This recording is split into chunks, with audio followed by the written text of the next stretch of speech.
네, 안녕하세요. 양리학 이상민입니다. 만나서 반갑습니다. 네, 오늘 배울 내용은요, 다음과 같아요. 3, 2, 1, 뿅 나왔습니다.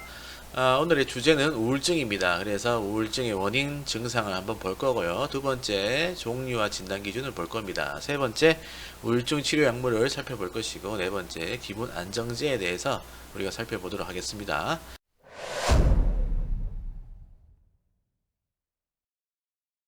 자, 먼저 슬라이드를 보시면요. 우울증은 조현병처럼 유전적인 요소에 의해서 발생할 수가 있다는 거 챙겨보시고요. 그 다음에 특히나 우울증은 사회적 측면이라든지 환경적 측면에 영향을 좀 많이 받는 질환으로 볼 수가 있어요. 그래서 사회 환경적 요인에 영향을 받는 질환이다 라고 보시면 될 것 같습니다. 그 다음에 우리는 양리학을 배우는 입장이기 때문에 생화학적으로 접근해 볼 필요가 있는데요. 그게 바로 이제 세로토닌이라든지 노르에피네프린, 도파민, 얘들의 결핍에 의해서 발생하는 것이다 라고 생각해 주시면 될 것 같습니다. 자, 그런데 이 세 가지 물질 중에서 세로토닌이나 또는 노르에피네프린 이 두 가지가 영향을 좀 미친다라고 보시면 될 것 같고요. 그 중에서도 가장 영향을 미치는 친구가 세로토닌이다 라고 생각해 주시면 될 것 같습니다. 자, 일단 세로토닌이라고 하는 건요, 여기에도 제시가 되어 있다시피 감정 조절을 하는 그런 신경 전달 물질이다 라고 보시면 될 것 같아요. 자, 그 다음에 노아에피네프린은 마찬가지 기분 조절에 관여하는 그런 신경 전달 물질이다 라고 생각해 주시면 될 것 같고요. 도파민도 여기 아래쪽에 나와 있는 것처럼 뭐 행복감이라든지 이러한 것들을 느끼게 해주는 신경 전달 물질인데, 이러한 세 개에 대한 신경 전달 물질의 결핍에 의해서 발생하게 되는 게 바로 우울증이다라고 생각을 해주시면 좋을 것 같아요. 자, 그러면 세로토닌, 노아에피네프린, 도파민 이 모든 것들이 한꺼번에 다 결핍이 되어야지만 우울증이 발생을 하느냐? 그것은 아니다라는 거죠. 그래서 세로토닌을 중심으로 해서 노아에피네프린이라든지 또는 도파민이 결핍이 되었을 때 나타나는 것이 바로 우울증이다라고 알고 계시면 될 것 같습니다. 자, 그래서 여기 세로토닌, 노아에피네프린, 도파민 이러한 것들이 결핍되었을 때는 우울증이 발생하게 되는 것이고, 그 다음에 세로토닌이라든지 노아에피네프린, 도파민 얘들이 만약에 반대로 좀 증가하게 된다, 과도하게 분비가 된다라고 한다면은 그때는 조증이 발생한다라고 보시면 될 것 같습니다. 조증이라고 하는 건 우울증과 반대되는 그러한 질환이라고 생각해 주시면 될 것 같은데, 우울증은 쫙 깔리는 거잖아요. 하지만 조증은 과도하게 떠 있는 그러한 기분들이 있죠. 업되어 있는 거, 그런 것들이라 생각을 해주시면 될 것 같아요. 자, 그 다음에 우울증이라고 하면 우리가 익히 다들 잘 알고 계실 거예요. 증상들은 슬픔이라든지 무력감, 기능상실 이런 것들이 나타날 것인데, 여기 첫 번째 하이폰을 보시면요, 생각의 내용이라든지 사고과정, 동기, 의욕, 관심, 행동, 수면, 신체활동 등 전반적으로 정신기능이 지속적으로 저하되어서 일상생활에 영향을 미치는 것이다 라고 되어 있어요. 자, 이 우울증이라고 하는 것은 일시적으로 나타나는 게 아니라 지속적으로 나타나야지만 우울증으로 본다 라고 생각해 주시면 될 것 같고요. 그 다음에 양극성 정동장애라고 하는 증상도 나타난다. 사실 이 양극성 정동장애는 우울증의 하나의 종류라고 볼 수가 있는데, 왜 증상으로 볼 수 있냐면은 얘는 뭐 조증, 기분이 너무 들떠는 증상이라든지 또는 기분이 우울해지는 이런 우울증, 조증과 우울증이 반복되어 나타나는 것이기 때문에 양극성 정동장애도 증상으로 볼 수가 있다라고 생각해 주시면 될 것 같습니다. 자, 이렇게 되면은 우리는 학습 목표가 1번이 마무리가 되었습니다.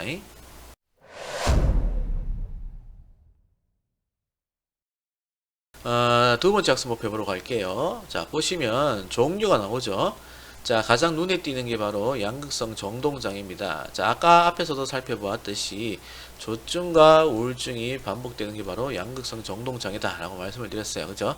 뒤에 가서 배우시겠지만 조증과 우울증이 반복이 될 때에는 리튬이라고 하는 우리 기본 안정제를 사용할 수 있다라는 거 뒤에 가서 배우실 거고, 자, 그 다음에 반응성 우울증이 있습니다. 이건 뭐냐면요, 우리가 어떠한 특별한 특수한 이벤트 다음에 겪게 되는 우울증을 이야기합니다. 예를 들어서 뭐 가족이 사망했을 때 또는 뭐 우리 친했던 친구들 주위에 있는 사람들이 죽었다라고 했을 때 때 우리가 겪어야 되는 그런 우울증이 바로 반응성 우울증이고, 우리가 흔히 알고 있는 게 바로 주요 우울증입니다. 자, 이 주요 우울증이라고 하는 건 앞에서 우리가 살펴보고 왔었죠.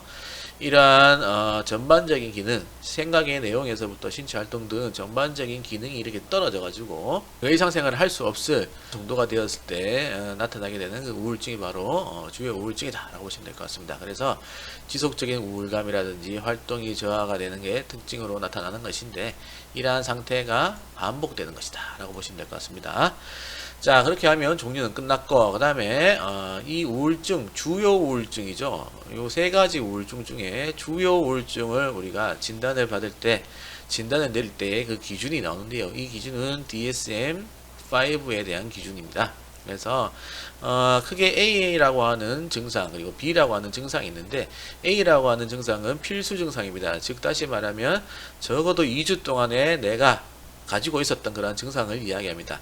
그래서 2주 동안 두 가지, A에 대한 증상은 두 가지가 있는데요. 1번과 2번이 있는데, 이 두 가지 중에 적어도 2주 동안 하나가 있어야 된다는 거야. 그리고 B라고 하는 증상에서는 4가지 이상이 있을 때 우리는 우울증으로 진단을 받을 수 있다라고 보시면 될 것 같습니다.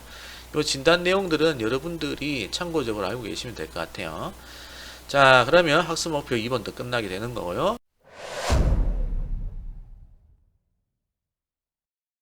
그 다음에 세 번째 복귀 학습 목표, 우울증 치료 약물이 나옵니다. 자, 일단 우울증 치료 약물을 분류를 해 보았는데 한 5가지 정도로 분류를 했어요. 사실 이 5가지 말고 더 많은 분류가 있지만 우리는 교과서를 근거로 기반으로 해서 한번 살펴보도록 하겠습니다. 그래서 첫 번째 사망계 항우울제 약물 DCA가 있고요.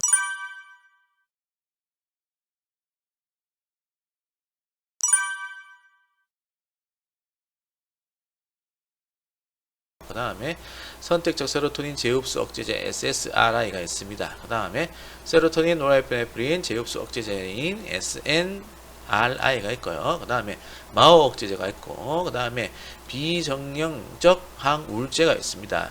자, 그래서 세부적으로 한번 살펴보도록 가볼게요. 자, 이 표가 오늘 강의의 핵심 포인트라고 볼 수 있습니다. 그래서 여기에다가 여러분들 별을 좀 달아 놓으시고 한번 볼게요. 일단 여러분들이 보실 때는 이 기전을 바탕으로 해서 부작용, 그리고 종류, 그리고 나머지 것들을 살펴봐 주시면 될 것 같은데요. 먼저 기전을 잠깐 봅시다.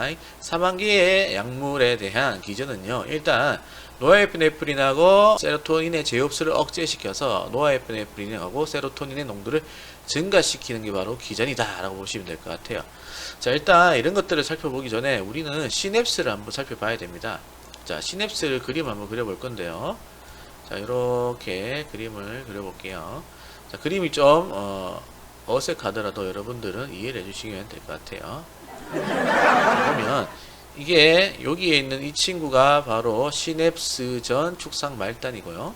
얘가 바로 시냅스 후 수상 돌기입니다. 자, 우리 강의 시간에 배웠던 내용을 한번 상기해 볼 필요가 있는데요. 여기 시냅스 전 축상 말단에는 이렇게 소포가 있었죠. 이 소포 안에 바로 신경전달 물질이 포함이 되어 있었습니다. 이 소포 안에 신경전달 물질이 있는데, 이 신경전달 물질이 튀어나오기 위해서, 즉 소포가 터져서 신경전달 물질이 나와야 되는데, 이 소포를 터뜨리는 게 바로 칼슘 이온이었죠. 칼슘 이온이었는데, 이 칼슘 이온에 의해서 이 소포가 터집니다. 그러면은 여기에 있던 신경전달 물질이 터져서 이렇게 유리가 됩니다. 그죠? 그리고 시냅스 후 수상돌기에는 이렇게 수용체가 있어요. 수용체가 이렇게 수용체가 있는데, 바로 이 신경전달 물질이 어떻게 이 수용체 안에 들어가야지만 우리 몸에 변화가 나타난다고 말씀을 드렸어요. 그렇죠? 그래서 소포 내에 있던 신경전달 물질이 터져 나와서 수용체로 이렇게 들어가야지만 우리 몸에서 반응이 나타난다고 했는데, 이러한 반응들이 끝나고 난 다음에는 항상 이 신경전달 물질이 남게 돼요. 이렇게 사이사이에 남게 된다라는 거야. 자, 이러한 신경전달 물질이 남게 되면 우리 몸은 이 신경전달 물질을 다시 축상 말단으로 재흡수시킵니다. 이런 식으로 재흡수시켜요. 자, 이렇게 재흡수시키는 게 정상적인 반응인데요. 이러한 재흡수를 차단시켜 버리는 게 바로 아까 항우울제다라고 보시면 될 것 같아요. 그래서 예를 들어 보면은 세로토닌 있죠. 세로토닌 신경전달 물질이 이렇게 나와서 수용체로 들어갔다라고 생각해 주시면 될 것 같은데요. 이렇게 되어야지만 우리 몸에 변화가 나타나는데 이 세로토닌이 나와서 수용체로 들어간 다음에 작용이 끝났단 말이야. 우리 몸에 나타나는 변화가 끝났단 말이야. 그러면은 이 시냅스 전 축상 말단하고 시냅스 후 수상돌기 요 사이에 있는 공간에 신경전달 물질 세로토닌이 이렇게 남아있다라는 거지. 원래대로 하면 이 세로토닌이 다시 축상 말단으로 이렇게 흡수가 돼야 되는데 항우울제 같은 경우에는 이 재흡수가 되는 것을 차단시킨다라고 볼 수가 있는 거야.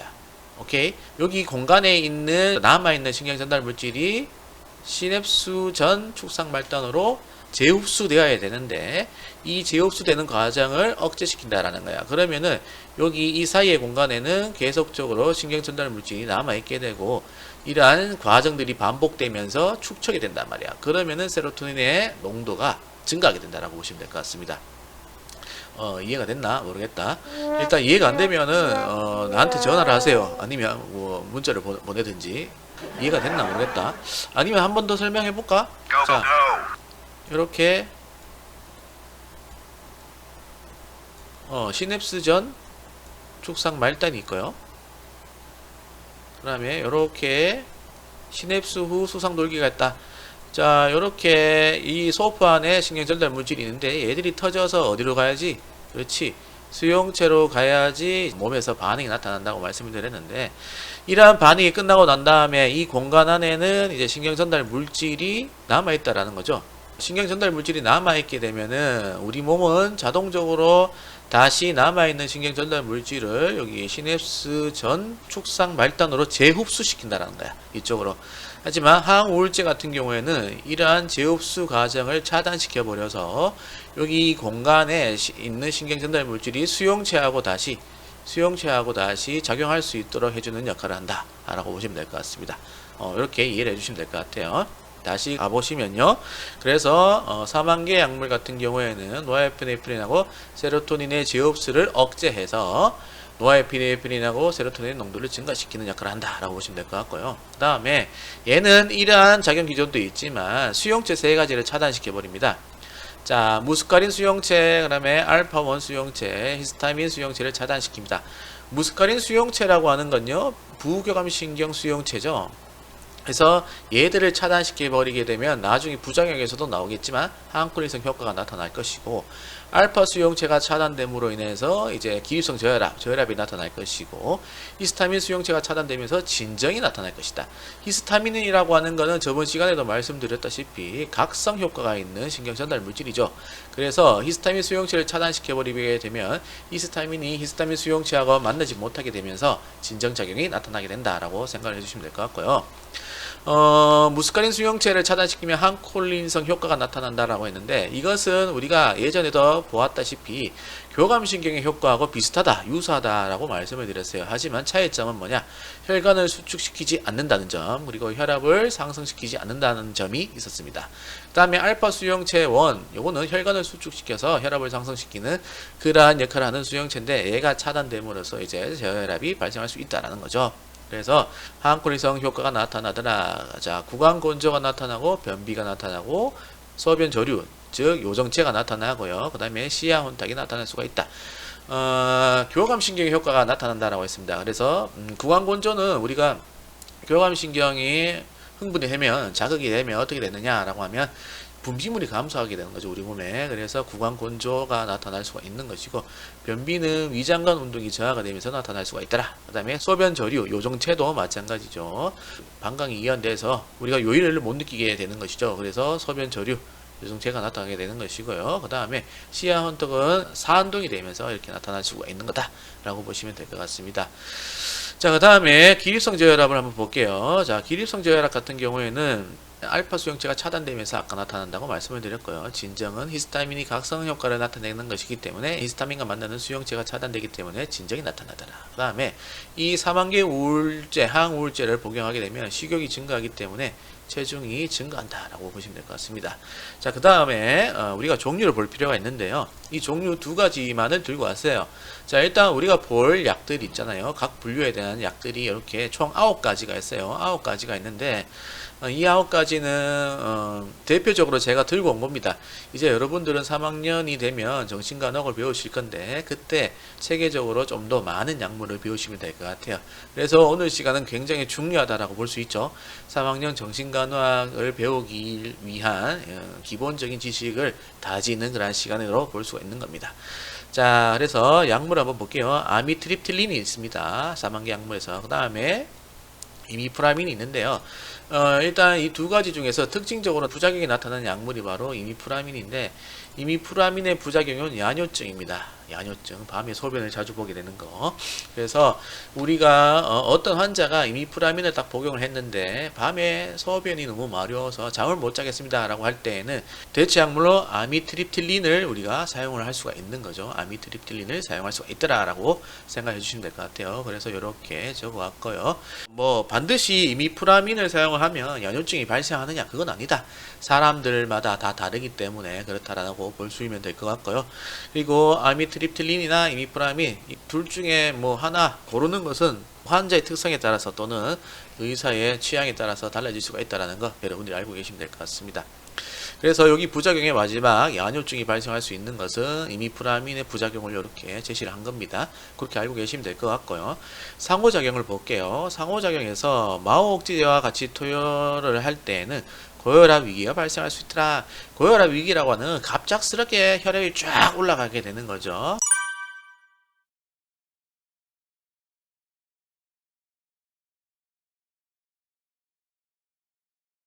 그래서 마호옥제제하고는 같이 먹지 말아라 라고 되어 있습니다. 자, 이 마호옥제제는 부작용이 좀 심한 약물이에요. 그래서 우리는 오늘 배울 사망계라든지 SSRI 약물이라든지 SNRI 이 약물과는 좀 잘 궁합이 맞지 않다라고 생각해 주시면 될 것 같습니다. 자, 그 다음에 금기 환자가 있어요. 사망계 약물을 복용하면 안 되는 환자들이 있는데 특히 녹내장 환자라든지 요정체 환자, 이 환자들은 복용을 하면 안 된다. 왜? 녹내장 환자는 일단 한방수가 섬유주로 잘 배출이 안 되는 거죠. 일단 우리가 항콜린성 효과가 나타난다고 했기 때문에 항콜린성 효과가 나타나면은 우리의 눈에 있는 모양체근이라든지 또는 홍채관략근이 있습니다. 이러한 근육들이 이완이 되면서 섬유질을 덮거나 또는 차단시켜 버리게 됩니다. 섬유질의 그 길목을. 그렇기 때문에 안방수가 잘 배출되지 않는 그런 현상이 발생할 수가 있습니다. 그러면 안압이 굉장히 상승하게 될 것이겠죠. 그렇기 때문에 녹내장한테는 쓰면 안 되고요. 그 다음에 요정체 환자도 마찬가지예요. 안 그래도 소변이 잘 나오지 않는 환자인데 항콜린성 효과 중에 아까 소변 조류가 있었죠. 요정체가 있었기 때문에 더더욱 소변이 나오지 않겠다. 그렇기 때문에 이 두 환자한테는 쓰면 안 된다라고 보시면 될 것 같고요. 그리고 이 사망계 약물은 TCA는요. 1차적 약물로 잘 사용하지 않습니다. 부작용이 좀 심하게 세게 나타난다라고 생각해 주시면 될 것 같아요.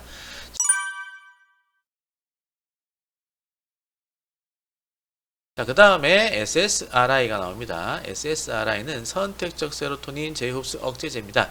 그래서 세로토닌만을 선택적으로 재흡수를 억제시키는 약물이에요. 그렇기 때문에 세로토닌의 농도가 증가하는 그러한 약물이 되겠다라고 보시면 될 것 같습니다. 자, 이 약물은요, 무스카린 수용체하고 알파1 수용체를 차단시킵니다. 그래서 무스카린 수용체를 차단시키기 때문에 나중에 보시면 알겠지만 구강건조라든지 시야온탁 등과 같은 항콜린성 효과의 부작용이 나타날 수가 있는 겁니다.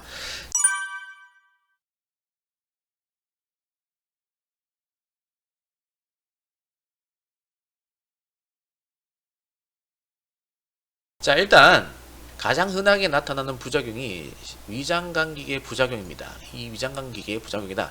자, 그래서 세부적으로 살펴보면 속이 안 좋다든지 구토를 한다든지 라고 또는 식욕부진, 체중 감소, 설사 등이 나타날 수가 있는데 속이 안 좋거나 토를 하게 된다고 했을 때 여러분들 식욕이 있나, 입맛이 있나 없나? 없지. 그렇기 때문에 식욕부진이 나타나고, 그 다음에 식욕부진이나 속이 울렁거리거나 토를 하고 있다. 그러면 음식을 잘 많이 먹지 못하게 되겠지. 그러므로 인해서 체중이 감소한다라고 여러분들이 쉽게 유추를 해가면서 공부를 하시면 될 것 같고요. 그리고 이 설사는 당연히 위장관 기계 부작용으로 나타나는 것이기 때문에 설사가 나타난다라고 생각을 해주시면 될 것 같고, 또는 좀 이따가 약물을 배우겠지만 설타라린이라고 하는 약물이 있습니다. 이 약물의 특징적인 부작용이 설사이기 때문이다 라고도 생각을 해주시면 될 것 같고요. 아까 제가 이 SSRI 같은 경우에는 선택적으로 세로토닌의 재흡수를 억제시킨다라고 했었죠. 그러므로 인해서 세로토닌의 농도가 증가한다라고 말씀을 드렸는데, 이 세로토닌의 농도가 과하게 증가하게 되면 세로토닌 증후군이라고 하는 굉장히 무서운 증상이 나타나요. 자, 얘는 심하면 혼수 상태라든지 사망까지 이르게 되는 그러한 증후군인데요. 다양한 증상들이 나타나요. 설사라든지 뭐 안절부절이라든지, 그리고 자율신경계를 흐트려 버립니다. 그래서 바이탈 사인도 이렇게 밸런스가 깨져 버리게 되고요. 열도 날 수가 있고, 경직이라든지 경련, 선망, 간질, 이러한 다양한 증상이 나타날 수가 있습니다. 이럴 때는 의사한테 우리가 노티파이 하면 되겠죠. 자, 그 다음에 특징적으로 나타나는 게 성기능 장애입니다. 요거 별표 좀 쳐놓고 공부를 해주시면 될 것 같아요. 마찬가지 위장관 기계도 별표를 좀 쳐놓고 공부를 해주십시다. 이렇게 해서 여러분들이 공부를 해주면 되겠고요. 여기 구강건조나 시야 혼탁은 아까 무스카린 수용체가 차단되기 때문에 나타나는 증상이다 라고 말씀을 드렸죠. 그래서 그거에 따라서 공부를 해주시면 될 것 같습니다. 자, 그 다음에 약물을 볼게요. 자, 약물 보면 플록세틴이라고 하는 약물이 있습니다. 이 약물은요, 우리가 SSRI 약물이기 때문에 항우울제입니다. 우울증이 있을 때 사용할 수 있는 약물인데, 또 특징적인 게 하나가 있어요. 그게 뭐냐면은 우리 스트레스를 받을 때 폭식을 하는 경우가 있잖아요. 폭식이 조절이 안 될 때 사용할 수 있는 약물이 바로 프로옥세틴이다 라고 보시면 되겠습니다. 자, 상품명은 프로작입니다. 자, 그래서 여기에 신경성 식욕항진증이 있을 때 우리는 프로옥세틴을 사용할 수가 있다라고 제시가 되어 있고요. 그 다음에 설트라린이라고 되어 있는데, 얘는 아까 봤죠. 얘가 가장 흔하게 사용되는 SSRI의 약물이다 라고 생각해 주시면 될 것 같습니다. 자, 그 다음에 상호작용을 볼게요. 이 SSRI 같은 경우에는 포도 주스하고 먹으면 안 된다. 왜? 독성을 잘 유발시키기 때문에 그렇다라고 보시면 될 것 같고요. 그리고 금기 환자가 있어요. 그 환자는 뭐냐면 마호억제제를 먹고 있는 환자입니다. 마호억제제. 아까 마호억제제는 나쁜 친구다라고 말씀을 드렸을 거예요. 그죠? 그래서 이 마호억제제하고 같이 먹지 말아라. 궁합이 잘 안 맞기 때문에 그렇다라고 보시면 될 것 같고,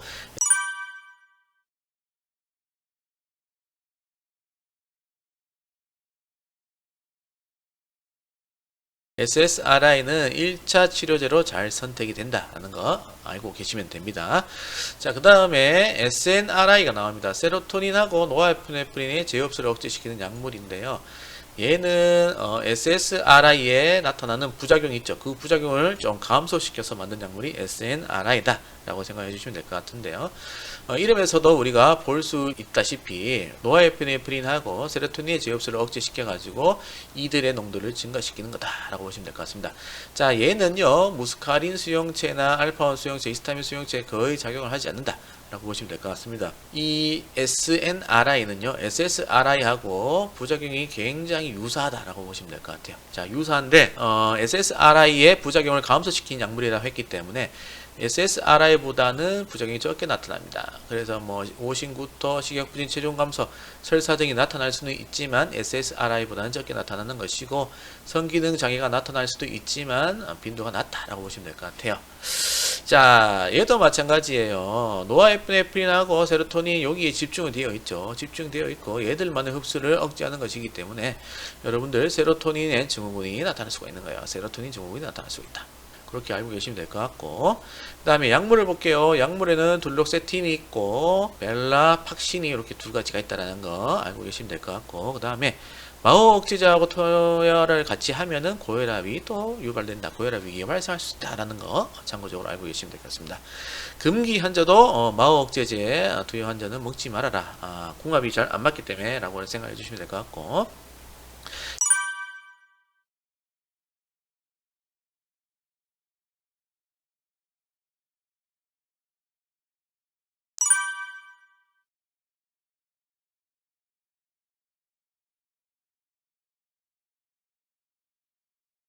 얘도 마찬가지 SSRI처럼 1차 치료제로 잘 사용을 할 수가 있고요. SSRI에서 효과가 없었다. 그러면은 SNRI를 또 선택할 수가 있다라는 거 알고 계시면 되겠습니다. 자, 그 다음에 마호억제제가 있죠. 이 마호억제제를 살펴보기 전에 마호라고 하는 친구를 알아야 됩니다. 마오라고 하는 친구는 모노아민 산화 효소를 이야기합니다. 그래서 모노아민이라고 하면은 도파민, 세로토닌, 노에프네프린, 에피네프린, 뭐 티라민 이러한 등등등의 물질들이 있는데요. 얘들을 분해하는 효소입니다. 얘들을 분해하는 효소다. 그래서 여러분들은 여기에다가 노에프네프린 적고 에피네프린 적고 그 다음에 여기에 도파민, 세로토닌 그 다음에 여기에 뭐 티라민 이렇게 적어 놓으면 되겠죠. 티라민 등이라고 이렇게 적어 놓으시면 될 것 같아요. 얘들을 분해하는 요소가 바로 마오다라고 보시면 될 것 같은데 이 마오 억제제는 이 마오 분비를 억제합니다. 그러면은 우리 뭐 노아에피네프린이라든지 세로토닌, 도파민 이러한 신경전달 물질이 분해가 잘 될 겁니까? 분해가 잘 안 될 겁니까? 그렇죠. 분해가 잘 안 되겠죠. 분해라고 하는 거는 없어진다라는 거예요. 그죠? 그래서 이 노아에피네프린, 도파민, 세로토닌이 분해가 되지 않기 때문에 계속적으로 우리 몸에 축적이 된다라고 볼 수가 있는 거예요. 그러므로 인해서 노아에피네프린, 세로토닌, 도파민의 농도가 증가하게 되는 것이다 라고 생각해 주시면 될 것 같습니다. 근데 이 마오 억제제는요, 가역적으로 이렇게 억제를 시키는 것이 아니라 비가역적으로 억제시키는 겁니다. 그래서 굉장히 부작용을 많이 일으키게 되는 거예요. 그래서 이 마오 억제제는 1차 치료제로 거의 사용하지 않게 된다라고 생각해 주시면 될 것 같고요.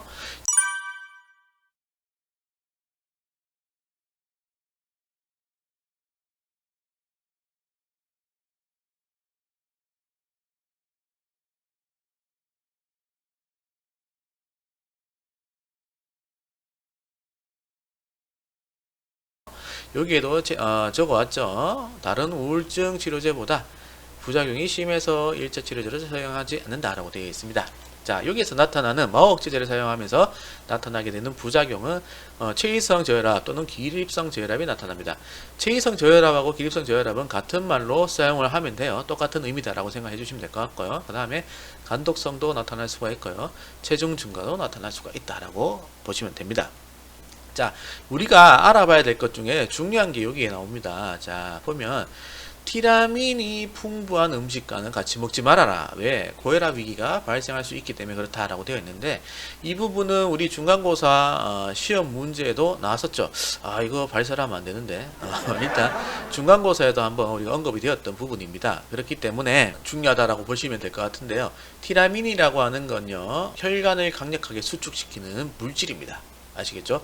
자, 봐요. 마오 억제제는요, 마오 분비를 억제시키는 겁니다. 맞죠? 마오 효소에 의해서 분해되는 신경전달 물질에는 뭐가 있었어요, 아까? 그렇죠. 뭐 도파민, 세로토닌, 노에프네프린, 에피네프린, 티라민 이런 것들이 있는데 이 티라민이 분해가 안 되겠죠. 맞죠? 마오 억제제를 먹으면은 티라민이 분해가 안 될 것이고 이 티라민이 우리 몸에 계속 존재하면서 증가하게 될 것이란 말입니다. 그렇게 되면은 어떻게 티라민이 아까 혈관을 수축시키는 물질이라고 했기 때문에 혈관을 수축시켜서 혈압을 높인다 하고 볼 수가 있는 거예요. 그렇기 때문에 마오 억제제를 복용하고 있을 때 티라민이 풍부한 치즈, 뭐 맥주, 와인, 바나나 이러한 음식과 같이 복용하면 고혈압 위기가 유발될 수 있기 때문에 절대로 피해라 라는 게 있고요. 그리고 아드레날린성 작용제와 함께 투여할 때도 마찬가지 고혈압 위기가 발생할 수 있다라고 보시면 되겠습니다. 왜냐하면 노아에피네프린이 있죠. 노아에피네프린은 에피네프린의 전구 물질이라고 보시면 될 것 같습니다. 유사하다라고 생각을 해주세요. 안 그래도 노아에피네프린이 많이 있는 상태에서 아드레날린성 작용제를 같이 복용하게 되면 투여하게 되면은 혈압이 그만큼 더 많이 올라가게 된다라고 보시면 될 것 같습니다. 그렇게 보면 될 것 같고요. 여기에 해당되는 약물 두 가지가 있어요. 트라닐 사이프로민이 있고 그 다음에 페넬진 이렇게 있다라는 거 알고 계시면 됩니다.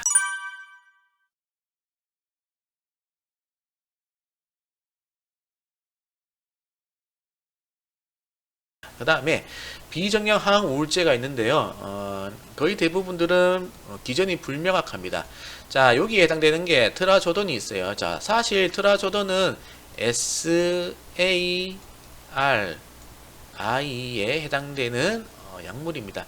뭐 요거까지 여러분들 뭐 아실 필요는 없을 것 같아요. 그냥 간단하게 트라조돈은 비정형 항우울제구나 라고 생각해 주시면 될 것 같은데 얘는 항우울제이면서도요 노인불면증에 효과적인 약물입니다.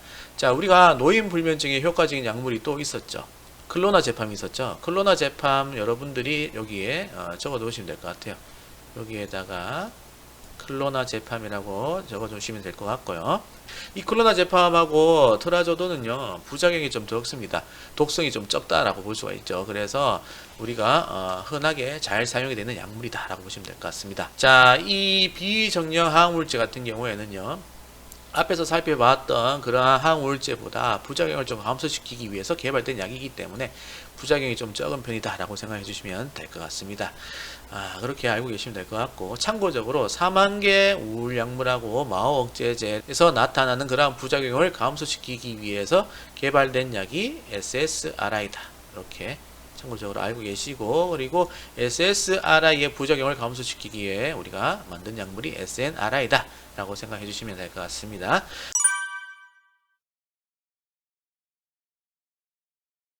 자, 이렇게 하면 학습 목표 3번도 끝나게 되는 것이고,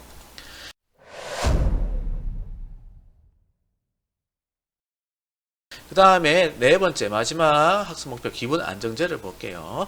자, 기본 안정제라고 하면 리튬을 앞으로 여러분들은 떠올려야 됩니다. 리튬. 자, 그래서 리튬이라고 하면 또 하나 더 떠올려야 되는 게 양극성 정동장애 치료에 사용되는 약물이다 라고 생각을 해주셔야 돼요. 물론 조증을 치료할 때도 사용할 수가 있는 약물이다.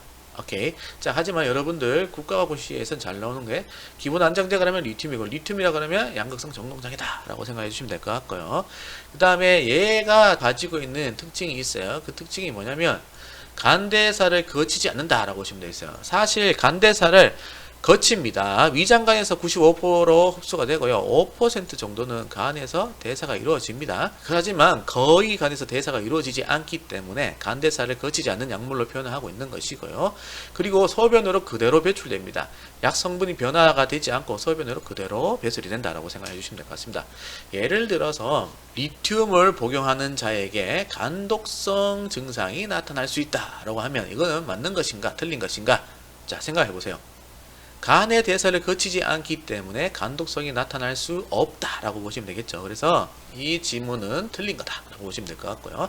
주의사항을 볼게요. 이 리튬은 치료 혈중 농도가 굉장히 중요합니다. 그래서 적정 농도를 유지해 줘야 돼요. 그렇기 때문에 일단 급성기하고 유지기가 있어요. 급성기일 때의 양극성 정동장애는 1.0에서 1.5 농도를 유지를 해줘야 되고요. 그리고 급성기가 지난 다음에 유지기에 있는 양극성 정동장애일 때는 0.6에서 1.2의 농도를 유지를 해줘야 된다라고 보시면 될 것 같습니다. 자, 이러한 농도는요, 우리가 검사를 통해서 알 수가 있는데, 일단 치료 농도에 도달할 때까지는 2주에 한 번씩 검사를 해줘야 된다는 게 있고, 그 다음에 유지기에 있을 때에는 유지 농도를 확인하기 위해 매달마다 검사를 해주는 게 있습니다. 그래서 우리가 치료 혈중 농도를 확인을 해줘야 되는 것이고, 만약에 검사를 했는데 2.0 이상이 나왔다라고 하면 이거는 독성이다 라고 보시면 될 것 같아요. 이 독성이 있을 땐 즉시 의사한테 노티를 해야 된다라는 거 알고 계시면 될 것 같고요. 그리고 문헌들마다 이 치료 농도들이 다 다르게 나타날 수가 있는 겁니다. 문헌들마다 그렇게 나타날 수도 있고요. 그리고 의료기관마다 이 농도들은 약간씩 상이해요. 하지만 우리는 간호사 국가고시를 준비해야 되기 때문에 간호사 국가고시의 기준이 되는 수치를 들고 왔다는 거 알고 계시면 될 것 같고, 그 다음에 보면 리튬을 투여하게 되면 나트륨 배설이 촉진됩니다. 그래서 나트륨이 배설이 된다고 하면 수분도 같이 빠지는 경향이 있잖아요. 그렇죠? 그렇기 때문에 우리가 이 리튬을 복용하고 있는 환자들한테는 수분 섭취를 권장해야 된다. 하루에 1에서 2리터 정도의 수분을 섭취할 수 있도록 권장을 해야 되는 것이고, 그리고 반드시 혈중 나트륨 농도를 확인해 줘야 된다. 왜냐하면 탈수 증상이 나타날 수 있기 때문에 그렇다라고 알고 계시면 될 것 같고, 이뇨제 투여 환자, 이뇨제는 종류가 한 4-5가지가 됩니다. 자, 거의 대부분이 나트륨 배설을 촉진하는 거예요, 이뇨제가. 그렇죠? 그래서 수분도 같이 배설시킵니다. 그래서 안 그래도 이뇨제를 투여하고 있기 때문에 나트륨이나 수분이 빠지고 있는데, 리튬까지 복용하면 나트륨이 또 배설되겠죠. 그러면 또 탈수 증상이 나타날 수 있기 때문에 우리가 혈중 나트륨 농도를 확인해 줘야 되고, 그리고 환자한테 수분을 많이 섭취해라고 우리가 티칭을 해줘야 된다 라는 게 있습니다. 그 다음에 리튬을 복용하게 되면 체중이 늘어나게 됩니다. 흔하게 늘어나게 되는데, 이럴 때는 우리가 균형 잡힌 식이를 먹을 수 있도록 교육시키면 될 것 같아요. 자, 아까 나트륨이 많이 빠질 수가 있다고 했죠. 나트륨 배설이 증가될 수가 있다라고 했기 때문에 저염 시기는 피해야 됩니다. 왜? 안 그래도 나트륨이 빠지고 있는데 저염 시기를 먹게 되면은 우리 신체의 밸런스가 깨질 수가 있다라고 보시면 될 것 같고요. 그렇다고 해서 또 고염 시기를 또 먹이면 안 된다라는 거예요. 고염 시기를 먹이면 약물의 효과가 또 떨어질 수가 있고, 그래서 우리는 적당한 염분을 섭취할 수 있도록 하면 되겠습니다. 평상시 먹는 그대로 염분을 섭취하세요라고 여러분들이 말씀을 해주시면 돼요. 환자분들한테 그렇게 알고 계시면 될 것 같습니다. 이 주의사항 또 중요하니까 별을 좀 달아주시고, 그 다음에 부작용이 있습니다. 흔하게 초기에 나타날 수 있는 부작용이 오심, 구토, 설사, 졸음입니다. 자, 요럴 때는 우리가 지켜봐주면 돼요. 팔로우 해주면 되고요. 근데 요 아래쪽에 있는 증상들이 나타나면 즉시 리튬 투여를 중단시켜야 됩니다. 거칠게 떨림이 있다든지 손떨림이 있다든지 또 심하게 설사를 한다든지 구토를 한다든지 졸린다고 할 때 요럴 때는 중단시켜야 된다. 그리고 운동실조, 자, 균형을 잘 못 잡는다든지 이렇게 할 때, 그럴 때도 마찬가지 우리가 중단시켜야 되고, 이명이나 현기증이 있을 때도 마찬가지 투여를 중단시켜야 된다라는 게 있습니다. 즉시 투여를 중단시켜야 된다라는 게 있어요. 자, 이렇게 하면은 4가지의 학습 목표를 다 살펴보았는데요. 오늘 강의는 약간 좀 길었던 것 같아요. 그죠? 설명할 게 좀 많이 있었기 때문에 그렇다라고 보시면 될 것 같고, 뭐 공부를 하시다가 궁금한 점이나 의문사항이 있으면 언제든지 댓글로 좀 달아주시면 좋을 것 같습니다. 댓글로 인해서 여러분들이 또 한 번 더 학습이 될 수 있기 때문에, 다른 친구들이 궁금해하는 그런 부분들도 우리가 끌어줄 수 있기 때문에 아주 효용적인 것 같아요. 그래서 뭐 댓글을 좀 우리가 많이 활용을 해보자 는 것입니다. 네. 네, 그렇게 알고 계시면 될 것 같습니다. 네, 오늘 수고 많으셨고 다음 시간에 또 찾아뵙도록 하겠습니다. 네, 안녕.